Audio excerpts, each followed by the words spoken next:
Hi guys, a day in my life as content creator mami up to Upchal. For today's video guys, sabahan niyo ako sa panibagong araw at panibagong vlog ko ngayon. And ngayon guys pala is hindi umaga kundi hapon na, mga 5 PM na guys. Kasi nga ito yung oras ng paglalaro nila ng scooter dito sa may daan namin.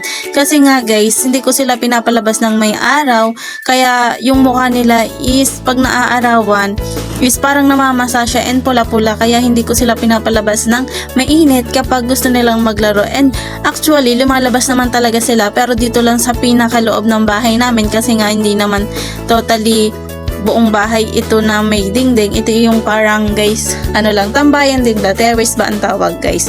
And dito nga guys is sinamahan ko na silang maglaro dito kasi nga gustong gusto na nila naglalaro, and ito na din yung time nila para mag-enjoy. And ito nga is hapon na, and malapit lang pala kami guys dito sa may dagat. Ito nga pala is yung Sitio Itaas dito lang sa Carrito 9. And ito nga, bago nga pala sila maglaro is nakalinis na ako ng bahay, and nakalinis na rin sila, and nakalinis na rin ako guys, nakaligo na para ma-enjoy nila yung oras. Hindi ko kasi sila pinapayagan guys kapag sila lang nag-i-scooter dito sa may daan, kasi nga daan ito guys, and maraming motor na dumadaan dito.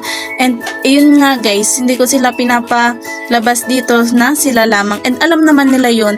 And nasabihan ko naman sila na hindi sila pwede pumunta dito sa may daan kapag alam nilang wala silang kasama guys.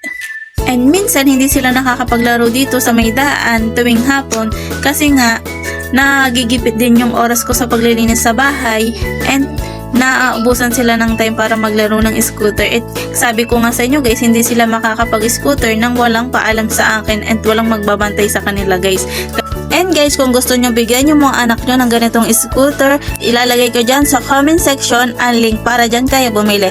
Guys, maganda nga pala itong nabili ko dahil nga dalawa na itong nabili ko, and nailaw pala yung gulong niya, and sira na rin pala yung gulong ng ilaw niya, kaya hindi ko na rin mapakita sa inyo guys kung nailaw. And ito nga gabi, nakita nyo naman sa video ko na medyo madilim na, and dito na po nag-e-end yung vlog ko. Thank you for watching. Don't forget like and share and follow my page and subscribe my YouTube channel. Bye!